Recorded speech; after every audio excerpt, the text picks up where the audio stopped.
अपना कदम सक्सेस की ओर मार्गदर्शन कोचिंग इंस्टीट्यूट के साथ। मार्गदर्शन कोचिंग इंस्टीट्यूट बिहार में एकमात्र कोचिंग संस्थान IIT and medical entrance exam के लिए।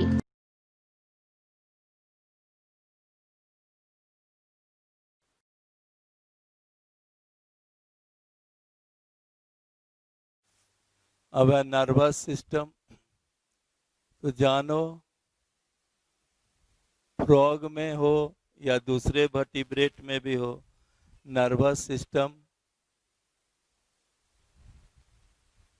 पूरे कोऑर्डिनेशन का काम कौन करता है? Nervous system.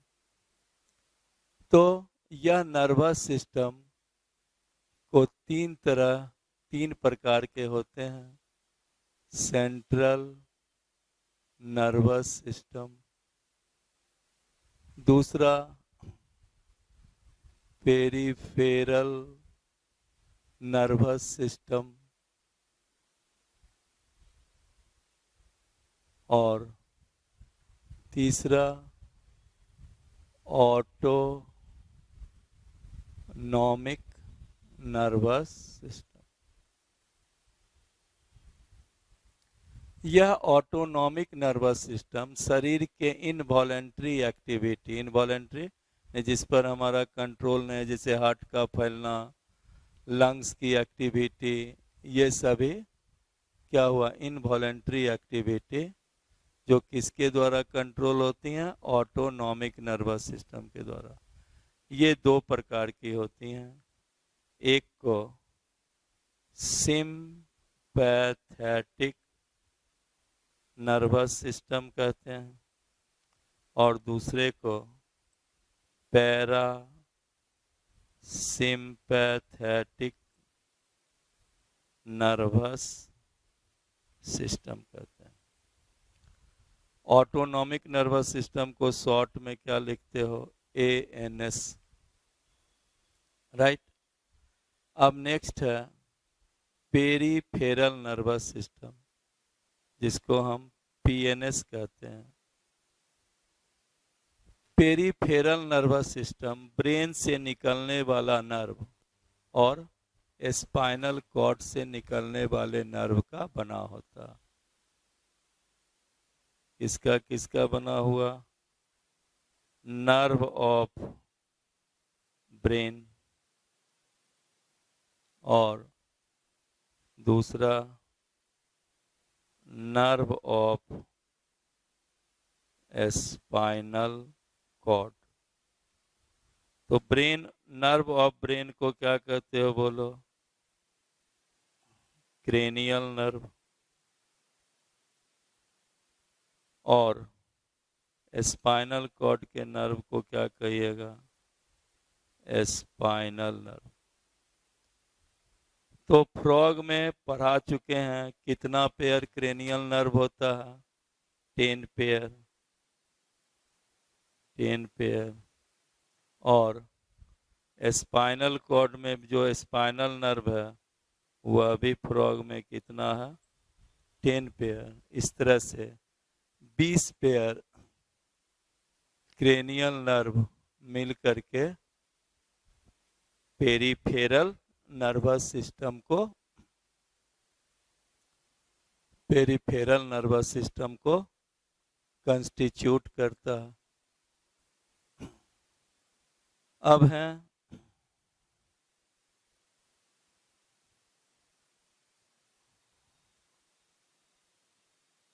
तीसरा सेंट्रल नर्वस सिस्टम।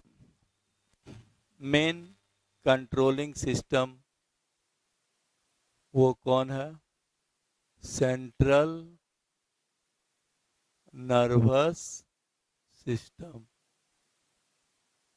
ये सब आपको ह्यूमन में पूरा डिटेल पढ़ना है, इसलिए यहाँ पर केवल नाम ये सब मेंशन करा रहे हैं। सेंट्रल नर्वस सिस्टम ये दो पार्ट के बने होते हैं। एक को ब्रेन कहते हैं और दूसरे को स्पाइनल कॉर्ड कहते हैं। Spinal cord. तुम पढ़ चुके हो, स्पाइन अभी पढ़ा है, स्पाइनल कॉर्ड से कितना नर्व निकलता है? 10 पेयर स्पाइनल नर्व निकलता। अब यहाँ देखो, ब्रेन को 3 भाग में बांटते हैं, ठीक है? Fore brain,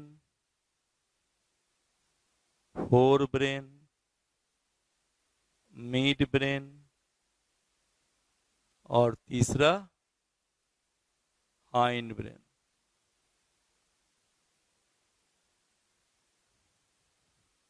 right?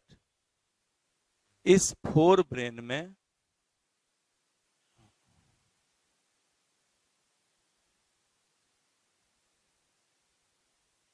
तीन भाग होता है। एक को कहते हैं ऑल फैक्ट्री लोब, जिससे स्मेल की जानकारी होती है। All factory lobe. दूसरा है सेरेब्रम।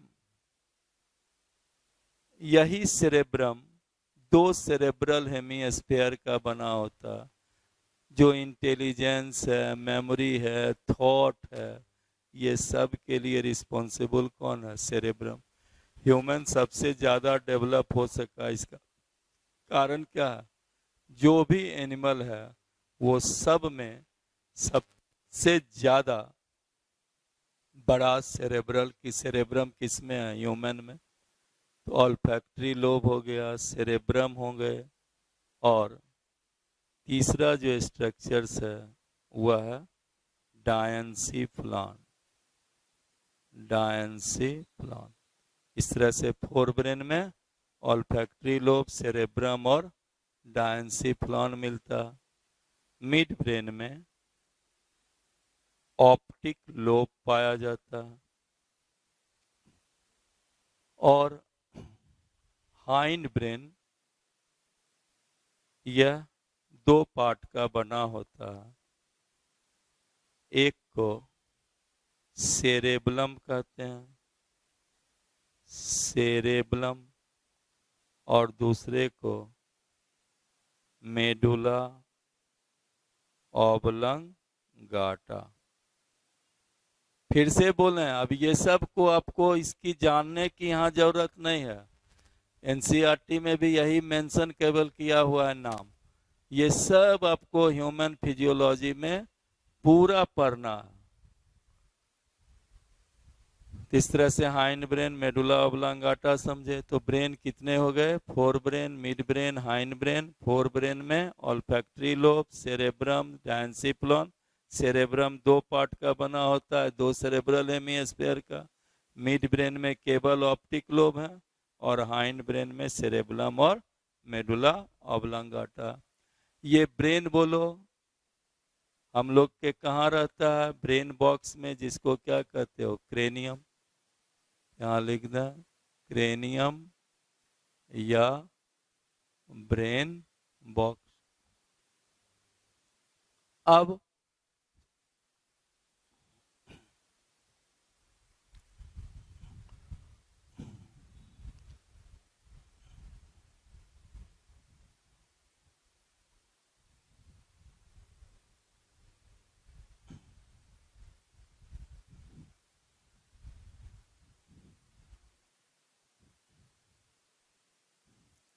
यह जो स्पाइनल कॉर्ड है, अभी बतलाए कि हाइंड ब्रेन में क्या है?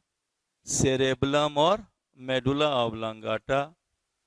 तो यह जो हाइंड ब्रेन का रीजन्स हुआ, यही हाइंड ब्रेन पीछे की ओर इस स्कल में एक छिद्र होता है, जिसको फोरामेन मैग्नम कहते हैं, उससे निकल करके वर्टिब्रा में आ जाता है, और वर्टिब्रा में ही कौन रहते हैं? Spinal cord. राइट? तो स्पाइनल कॉर्ड क्या हो गया? Medulla oblongata coming out of the foramen magnum and extends into the spinal cord, extend into the vertebra, और vertebra में extend किस रूप में करता है? स्पाइनल कॉर्ड के रूप में। लिख दें medulla oblongata comes out of the foramen magnum, comes out of the foramen magnum. foramen magnum क्या है? Opening of the skull, opening of skull, and extends into vertebra as a spinal cord. Right इस तरह से nervous system आपको बतलाए। अब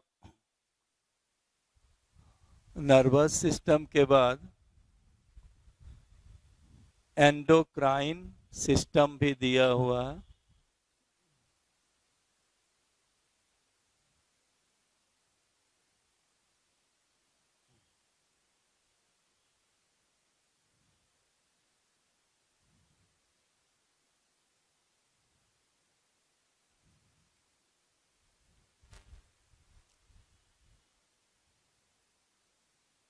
next है endocrine system. तो समझ ही रहे हो एंडोक्राइन सिस्टम से क्या निकलता है? हार्मोन। तो यह सिस्टम हार्मोन के द्वारा बॉडी में केमिकल कोऑर्डिनेशन को मेंटेन रखता है। It maintains chemical coordination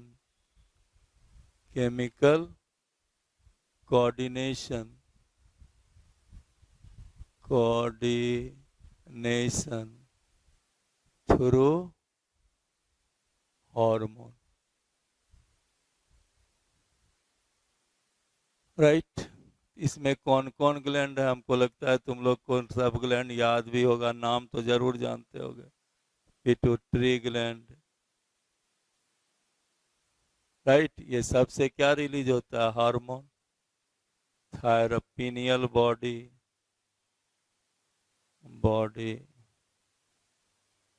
thyroid gland, para thyroid gland,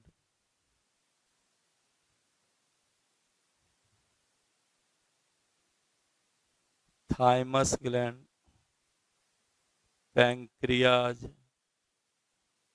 इसका मेन एंडोक्राइन पार्ट का क्या नाम है? Islets of Langerhans, islets of Langerhans, testis और ओवरी। इस तरह से एंडोक्राइन सिस्टम बतलाए। नेक्स्ट अब बच गया सेंसरी ऑर्गन।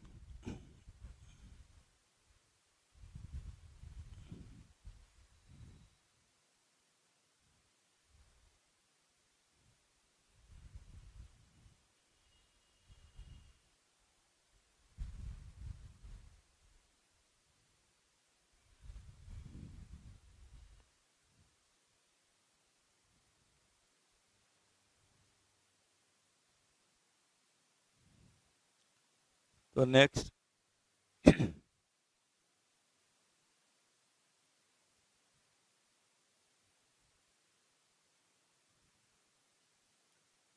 Sensory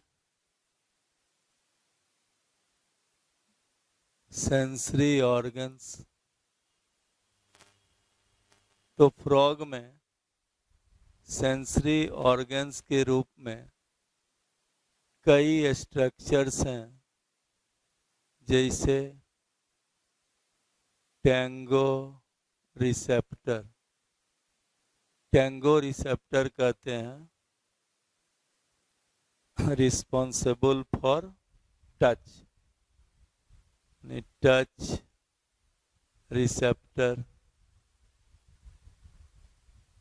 right. इसको टेक्टाइल भी कहते हैं, टेक्टाइल, राइट। जैसे क्या हुआ, सेंसरी पेपिली ऑन स्किन। दूसरा टेस्ट रिसेप्टर, जो टंग में होगा, किस रूप में, टेस्ट बड के रूप में, या हम लोग में तो अपर जॉ, पैलेट, ये सब में भी मिलता है। तो टेस्ट रिसेप्टर का कई बार बतला चुके हैं, इसको क्या कहते हो, गस्टेटो रिसेप्टर। ये कहाँ होंगे, टेस्ट बर्ड के रूप में कहाँ पाए जाते हैं, मेनली टंग रीजन में, टंग। नेक्स्ट स्मेल रिसेप्टर, इसको क्या कहते हो, ऑलफैक्टरी receptor, ऑलफैक्टरी receptor.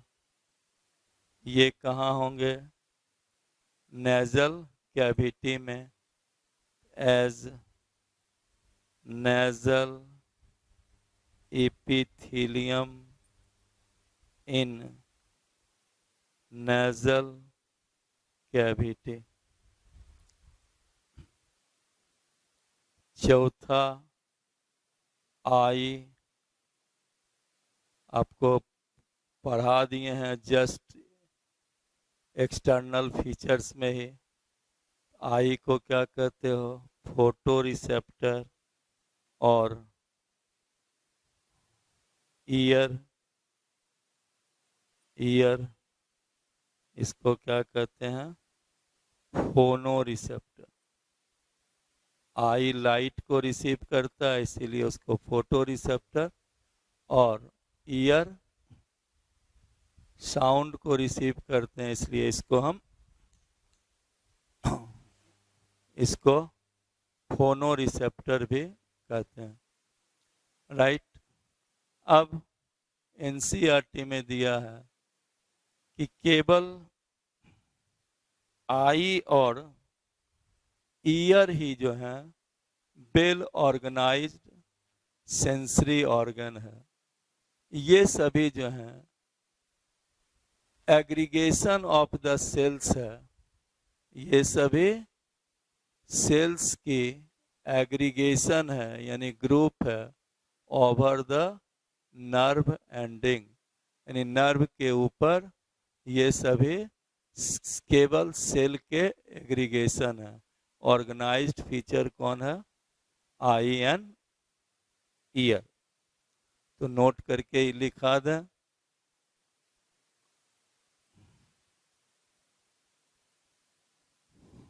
I and ear well organized sensory organs, but others are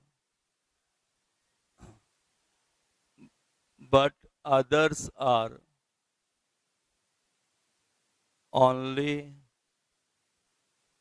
aggregation of cells over nerve endings.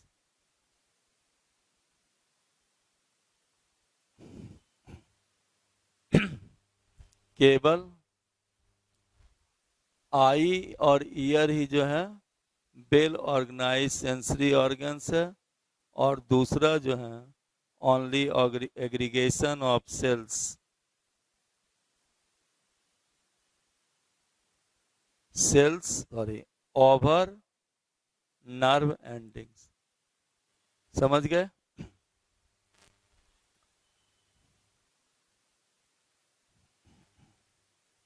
Over nerve ending.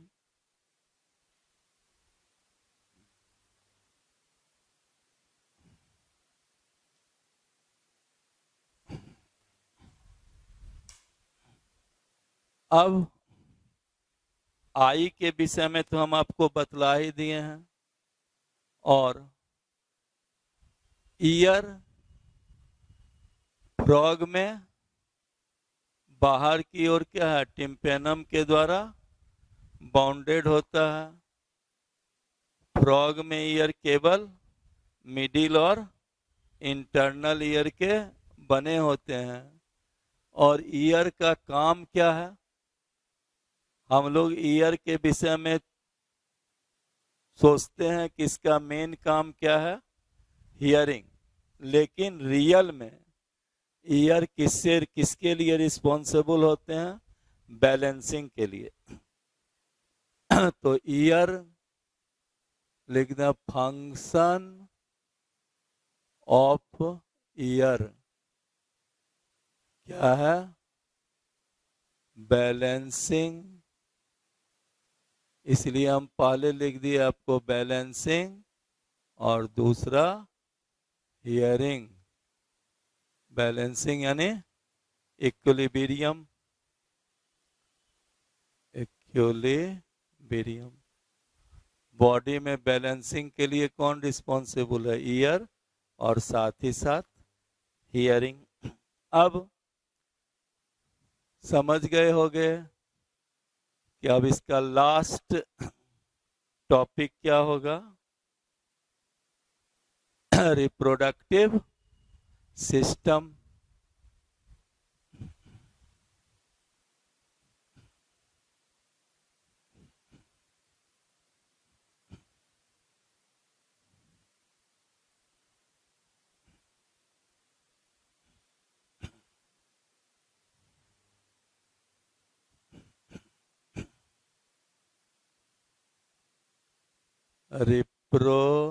Reproductive system. तो फ्रॉग क्या है? यूनिसेक्सुअल, यूनिसेक्सुअल यानी क्या हो गया? डायइसियस। दूसरा, फ्रॉग में क्या है? सेक्सुअल डायमॉर्फिज्म पाया जाता है।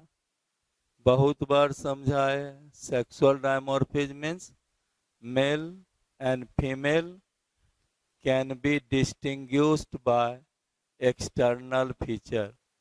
बाह्य लक्षण के आधार पर मेल और फीमेल की पहचान हो जाए, इस प्रॉपर्टी को क्या कहते हो?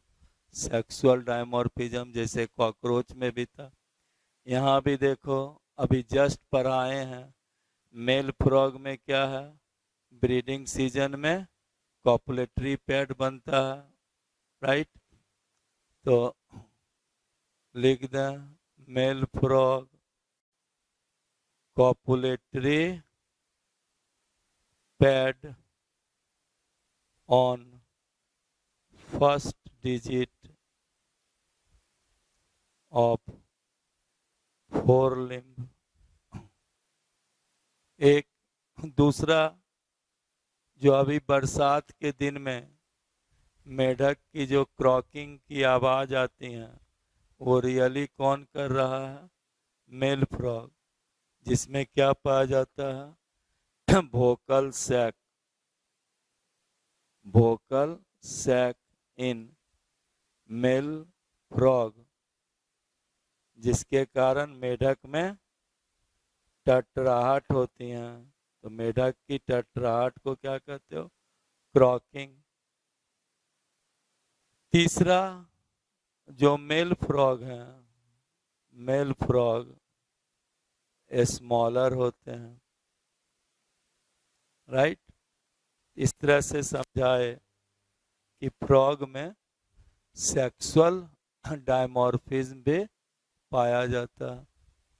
अब अलग अलग मेल और फीमेल रिप्रोडक्टिव सिस्टम्स को जानना है।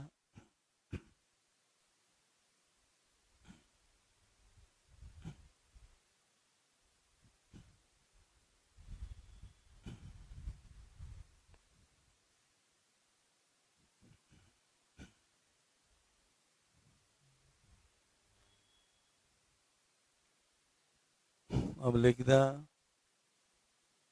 मेल रिप्रोडक्टिव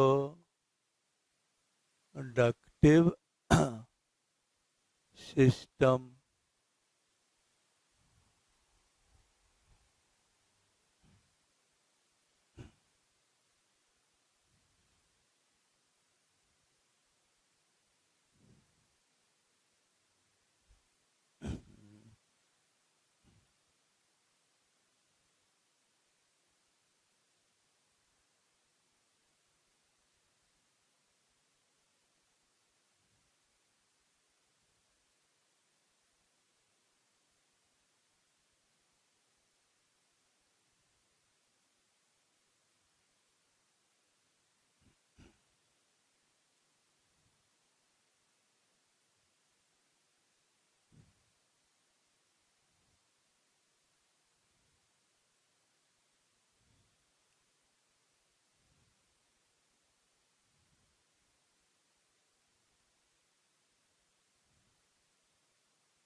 यहीं पर देखो,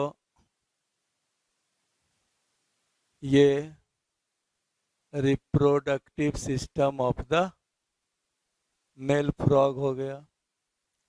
तो जो मेल फ्रॉग हैं,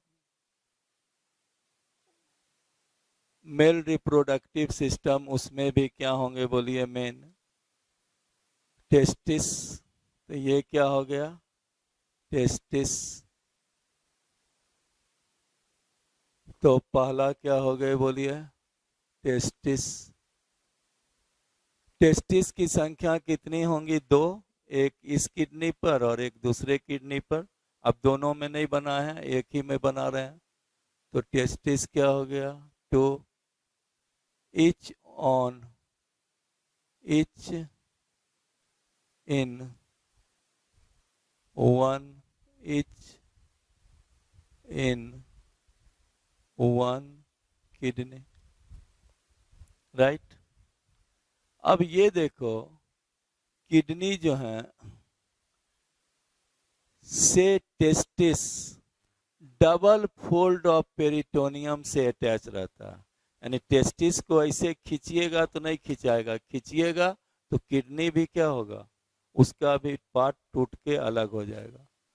तो मेन इंपॉर्टेंट दूसरा क्या बतला रहे हैं? Testis attached kidney with double fold of peritoneum. Testis attached to kidney with double fold of peritoneum called मेजोर्कियम। पूरे फ्रॉग में सबसे ज्यादा तुमको जानना है तो वो रिप्रोडक्टिव सिस्टम, जिससे ये सब में से कुछ क्वेश्चन पूछा जाता है। एक यहीं पर आ गया क्या, मेजोर्कियम।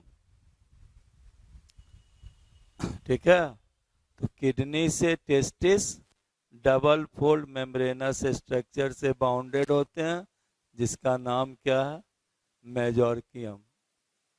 समझे इसको। अब देखो, टेस्टिस के ऊपर फैट बॉडी रहते हैं। फैट तो समझ ही रहे हो, न्यूट्रिटिव मटेरियल है, तो उससे भरा हुआ फैट बॉडी टेस्टिस से अटैच रहते हैं for provide food and energy.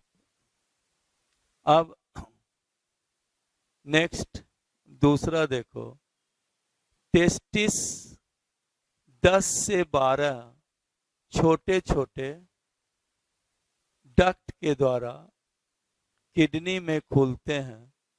इस डक्ट को भाषा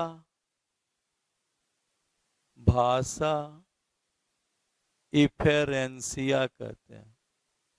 इसका नाम क्या पड़ गया, भाषा इफेरेंसिया। ये भी याद रहना है, भाषा इफेरेंसिया। यानी testis opens into kidney by 10 to 12 tubular structure called भाषा इफेरेंसिया। इसी के द्वारा टेस्टिस से स्पर्म किसमें आएगा, किडनी में। अब देखो, जो बहुत ही इंपॉर्टेंट फीचर्स है, जो और कहीं भी देखने को नहीं मिलता, यह भाषा इफेरेंसिया और किसी के भी किडनी में नहीं देखने को मिलता। यह देखो, एक ट्यूबुलर स्ट्रक्चर्स में एक केनाल लाइक स्ट्रक्चर में खुल रहा है। इसी को क्या कहते हैं, बीडर्स कैनाल। Bidder's canal. एक बार मेडिकल में क्वेश्चन भी पूछा था। तो भाषा इफेरेंसिया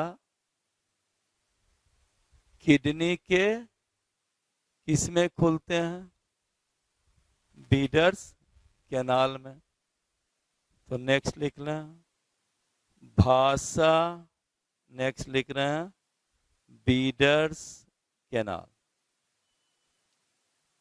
यह बीडर्स कैनाल्स क्या है,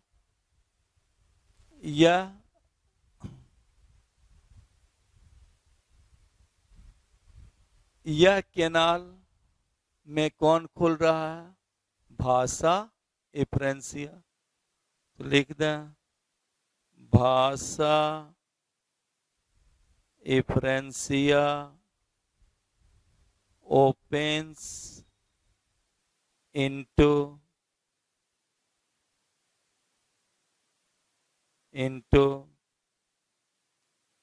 Bidder's canal. Right.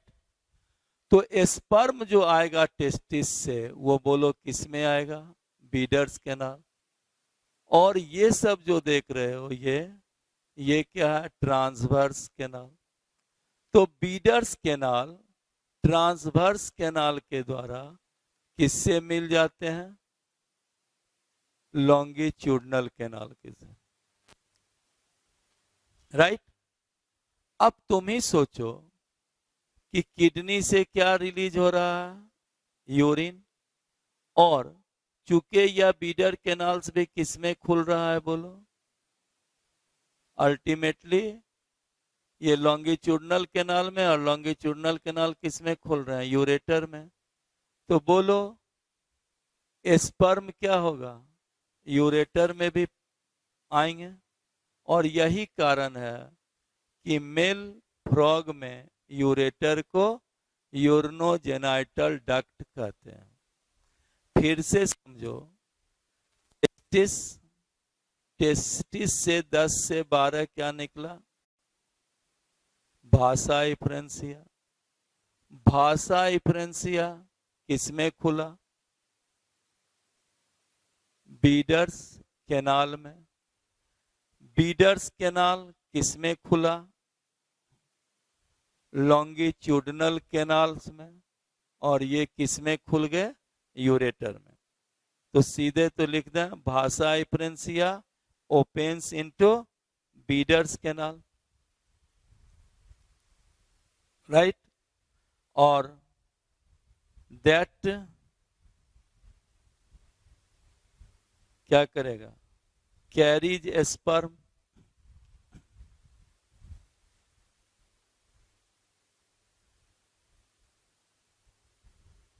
Carries the sperm. इस तरह से बोलो कि मेल फ्रॉग में यूरेटर में क्या है, यूरिन भी आएगा और स्पर्म भी आते हैं, समझे। इसीलिए यूरेटर को क्या कहते हो, यूरनोजेनाइटल डक्ट। तो अब चौथा लिख रहे हैं, यूरेटर। तो सबसे इंपॉर्टेंट क्या बतलाए, बीडर्स कैनाल, याद रखिएगा। भाषा इफ्रेंसिया किडनी में बीडर्स कैनाल्स में खुलती हैं, जो स्पर्म को कंडक्ट करता है। अब यूरेटर हो गया, it carries both sperm and urine, जो जस्ट हम एक्सक्रीटरी सिस्टम में भी इसको लिखाए थे, लेकिन उस समय समझ नहीं पाए होंगे कि कैसे स्पर्म को कैरी करता। अब तो समझे, it carries both sperm and urine, so called urinogenital duct, right. अब तो नेक्स्ट, ये एक्सक्रीटरी सिस्टम में अभी पढ़े ही हो कि यूरेटर किसमें खुलेगा बोलो, क्लोइका में, और क्लोइका से स्पर्म क्या होंगे, बाहर रिलीज हो जाएगा।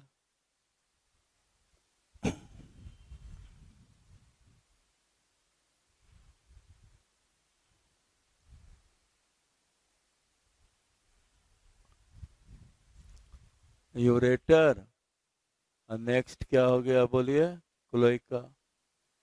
तो मेल रिप्रोडक्टिव सिस्टम किस किस का बना हो गया, टेस्टिस का, फैट बॉडी है, भाषा इफ्रेंसिया है, फैट बॉडी नाम मेंशन नहीं किए थे पॉइंट में, बीडर्स कैनाल्स हैं, यूरेटर है, क्लोइका है, क्लोइकल एपर्चर्स है।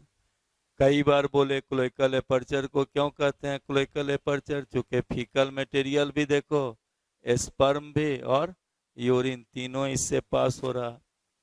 ये हो गया मेल रिप्रोडक्टिव सिस्टम। अब नेक्स्ट है female reproductive system.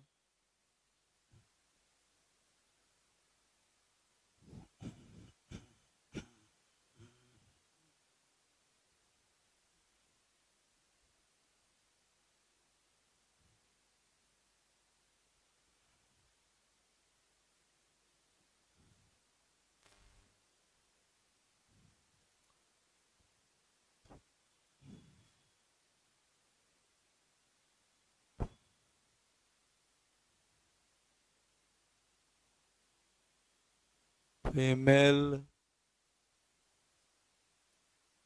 Reproductive system.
तो ये स्ट्रक्चर्स हो गया फीमेल रिप्रोडक्टिव सिस्टम का। तो फर्स्ट ये क्या हो गया, ओवरी।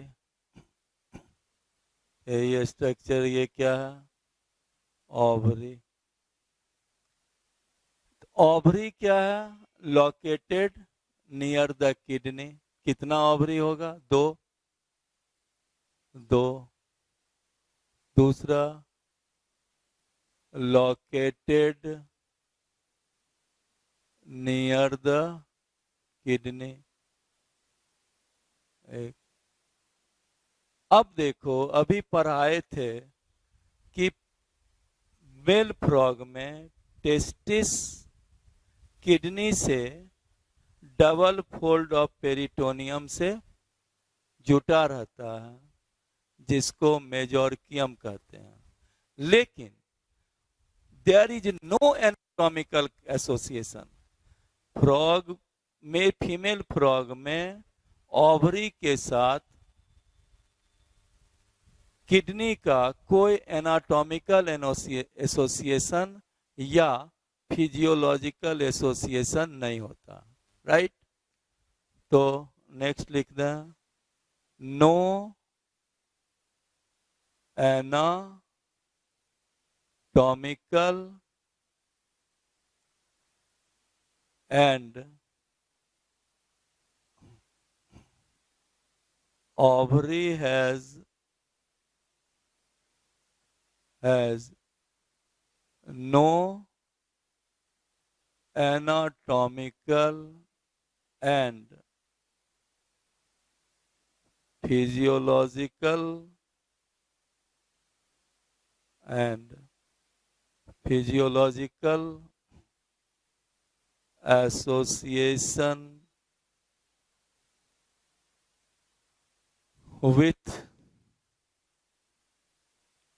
Kidney, right.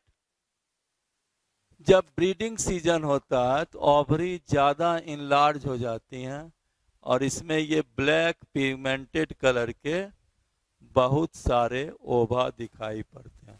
जैसे अभी ब्रीडिंग सीजन का समय है तो ओवरी इनलार्ज होंगे और उसमें बहुत से ब्लैक पिगमेंटेड ओवा दिखलाई पड़ेंगे। तो ड्यूरिंग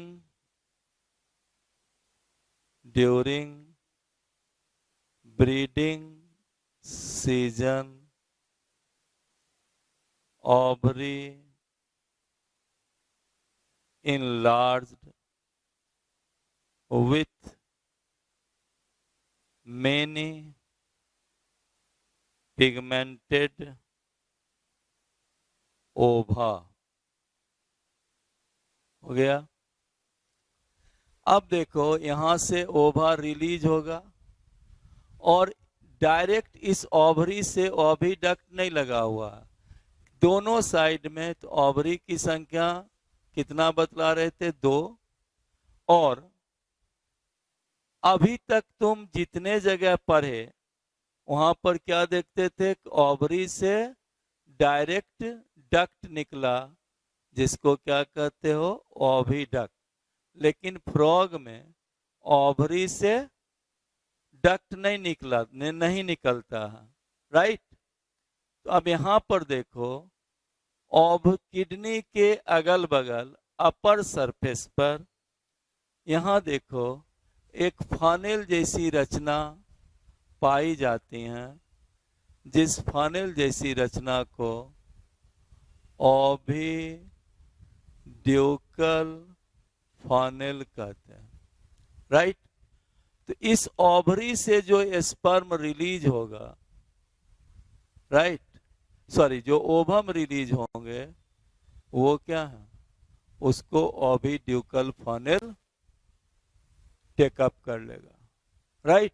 और सब जगह क्या देखते थे? ओवरी है, ओवरी से ओविडक्ट निकला हुआ है, तो ओवरी से डायरेक्ट ओवम किस में आ रहा है? ओविडक्ट में। यहाँ पर क्या है? ओवरी से कोई डक्ट नहीं लगा हुआ है, ओवरी से ओवम रिलीज हुआ, उसको कैप्चर कौन कर लिया? ओविड्यूकल फनेल। तो दूसरा लिख दें, ओविड्यूकल फनेल, राइट। तो यह जो ओविड्यूकल फनेल बतला रहे हैं, इसी का नाम हम क्या लिख रहे हैं? ओविडक्ट। ओविडक्ट क्या हो गया? 2। इस ओविडक्ट का अगला भाग, ये पूरा ओविडक्ट है, अगला भाग फनेल शेप्ड स्ट्रक्चर बनाता है, जिसको हम क्या कहते हैं? ओविड्यूकल फनेल, जो किसको कैच करता है? ओवम को। तो 2 ओविडक्ट होंगे, एक इधर और एक ये साइड में। तो लिख लें, the oviducal funnel of oviduct receives the ova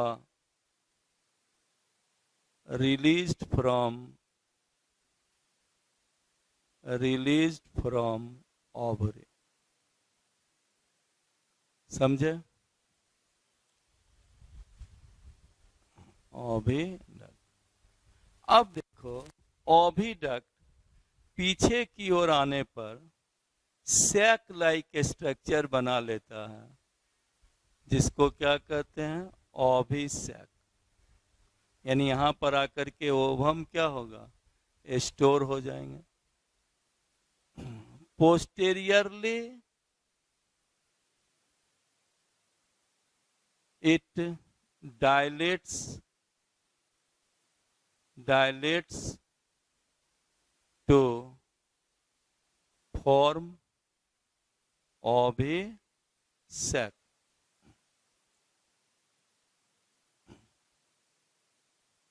right. और यह ओविसैक किसमें खुलता है? ओविसैक ओपन्स इनटू क्लोइका। राइट। अब तो समझ गए होंगे फीमेल रिप्रोडक्टिव सिस्टम क्या हुआ। ओवरी जो किडनी के समीप है लेकिन इससे अटैच नहीं है। ये तो हो गया fat body for providing nutritive material. अलग में क्या है? ओविडक्ट। ओविडक्ट का ऊपरी भाग क्या है? ओविडिकल फनेल, जो ओवम को रिसीव किया। ओविडक्ट पीछे की ओर क्या बना लिया? ओविसैक, जिसमें ओवम स्टोर हुआ और अल्टीमेटली क्या होगा? ओवम क्लोइका में आ जाएगा। अब यहाँ पर ध्यान दो कि किडनी से तो ये क्या निकल रहा है? बोलो, यूरेटर। अब ये बतलाओ कि इस यूरेटर से केवल यूरिन का डिस्चार्ज होगा कि ओवम का भी डिस्चार्ज होगा? तो इस यूरेटर से केवल क्या है? यूरिन का डिस्चार्ज होता है, क्योंकि इसमें ओवम को डिस्चार्ज होने के लिए ओविडक्ट क्या है? अलग से है। और फ्रॉग में अभी पढ़े कि किडनी से जो यूरेटर निकल रहा है उसमें बीडर्स कैनाल्स भी खुल रहा है, और वह बीडर कैनाल से क्या आ रहा है? स्पर्म। और दूसरे जो नेफ्रॉन्स हैं वो किडनी में किसको रिलीज कर रहा है? यूरिन को। इस तरह से फ्रॉग के केस में यूरेटर से स्पर्म भी रिलीज होता है और ओवम भी रिलीज होते हैं।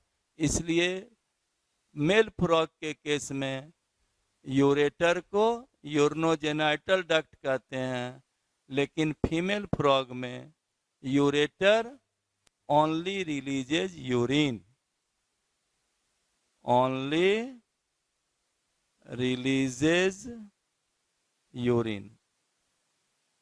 राइट। इसीलिए फीमेल फ्रॉग में यूरेटर को यूरेटर ही कहते हैं, यूरनोजेनाइटल डक्ट नहीं कहा जाता। राइट। अब तो नेक्स्ट, इतना बार पढ़ चुके हो, यही किसमें खुलेगा? बोलो, ये क्या हो गया? क्लोइका। ये क्या हो गया? Cloacal aperture. राइट। इस तरह से मेल और फीमेल रिप्रोडक्टिव सिस्टम समझे। और फिर हम कहेंगे इसमें दो चीज याद रखना है, फीमेल फ्रॉग में यूरेटर और मेल फ्रॉग में यूरेटर ऑल्सो यूरनोजेनाइटल डक्ट। और मेल फ्रॉग में kidney also contains Bidder canals for conduction of sperm. लेकिन मेल फ्रॉग में ना, in male frog kidney also contains Bidder canal for conduction of sperm, but in female frog kidney does not have Bidder's canal. Kidney में Bidder's canals नहीं होती हैं, इसलिए female frog का ureter केवल यूरिन डिस्चार्ज करता है, लेकिन मेल फ्रॉग के किडनी में बीडर्स कैनाल्स होते हैं। इसलिए मेल फ्रॉग का यूरेटर जो है वह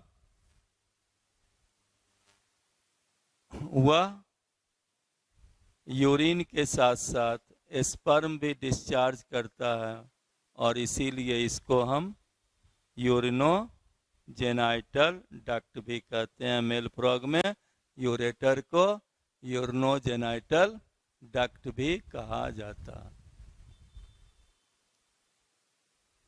राइट। इस तरह से रिप्रोडक्टिव सिस्टम समझे।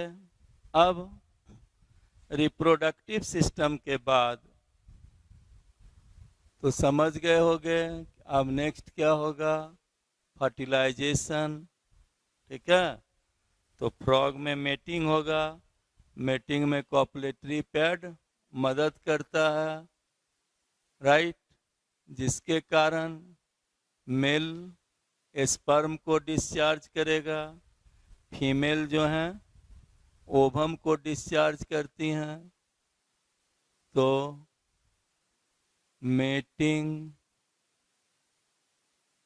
Mail frog discharge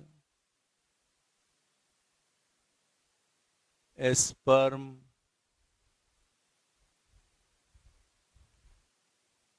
female frog discharge ovum. कहाँ पर? In water. ठीक है, तो करीब फीमेल फ्रॉग कितना ओवम डिस्चार्ज करती हैं? 2500 to 3000 ओवम, राइट। अब क्या होगा? फर्टिलाइजेशन। तो फर्टिलाइजेशन क्या है बोलिए? बॉडी के बाहर हो रहा है, ऐसे फर्टिलाइजेशन को क्या कहोगे? एक्सटर्नल फर्टिलाइजेशन,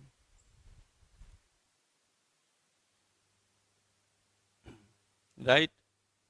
तो फर्टिलाइजेशन के कारण क्या बन जाएगा बोलो? जायगोट।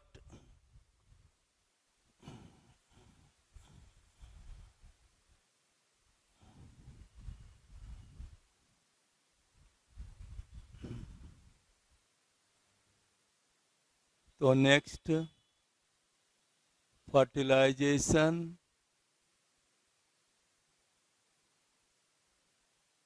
फर्टिलाइजेशन,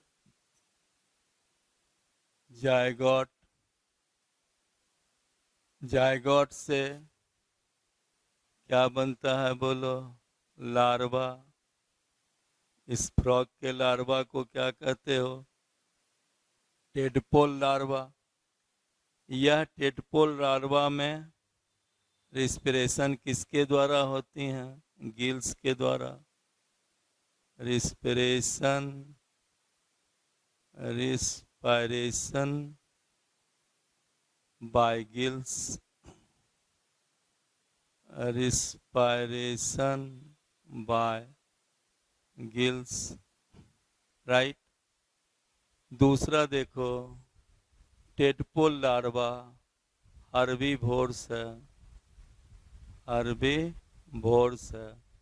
तो बोलो इसका एलिमेंट्री कैनाल क्या होगा? बड़ा होगा। इंटेस्टाइन इसका बड़ा होगा, हर्बीवोर्स है, इसीलिए इसका एलिमेंट्री कैनाल ग्रेटर। क्यों? इसका इंटेस्टाइन क्या होते हैं? Longer, right. यह टेडपोल लार्वा किसमें बदल जाएगा? एडल्ट में। तो लार्वा से एडल्ट बनने के प्रोसेस को क्या कहते हो? मेटामॉर्फोसिस। या लार्वा में क्या रहता है बोलो? फ्रॉग में तो टेल नहीं रहता है एडल्ट फ्रॉग में, लेकिन टेडपोल लार्वा में क्या रहते हैं? It contains tail. लेकिन जब एडल्ट बनेगा तो टेल क्या होंगे? लॉस्ट हो जाएंगे। लिख दें, टेल लॉस्ट। और ये किस में बदल जाएगा बोलो? एडल्ट में। तो जब डेवलपमेंट लार्वा के द्वारा हो, ऐसे डेवलपमेंट को क्या कहते हो बोलो? Indirect development. तो फ्रॉग में भी डेवलपमेंट कैसा हो गया बोलिए? Development in frog.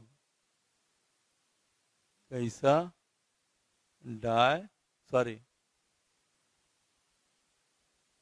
डेवलपमेंट जब लार्वा के द्वारा हो तो ऐसे डेवलपमेंट को क्या कहते हो? In direct development. तो फ्रॉग में डेवलपमेंट कैसा हो गया? In direct. तो इस तरह से ये जो तीनों टॉपिक्स पढ़ना था आपको, अर्थवर्म, कॉकरोच और फ्रॉग, ये तीनों कंप्लीट हो गया। कल और आज कॉकरोच और फ्रॉग, ठीक है, ये कंप्लीट एक साथ करके आपको पढ़ाए। और अब इसके बाद जियोलॉजी में आपको 2-3 चैप्टर बचा हुआ, बायोमोलिकुल्स, एनिमल फिजियोलॉजी और लास्ट कह सकते हो कोऑर्डिनेशन, जिसमें ग्लैंड पढ़ना है, राइट। और सारा टॉपिक खत्म हो गया। अब कल या तो बायोमोलिकुल स्टार्ट करेंगे या जो, ठीक है। हाँ, कल स्टार्ट करें। कुछ स्टूडेंट जो बोल रहे हो कि जर्मिनल लेयर या कुछ छूटा हुआ, तो हो सकता है कल हम वो करा दें 5-10 मिनट का। आज टाइम भी ओवर हो गया और हम बहुत आई गेट टायर्ड, ठीक है, थक भी गए हैं। तो आज तो हम नहीं करेंगे, टाइम भी पूरा हो गया। अब कल हम आपको वो बतला देंगे। ओके।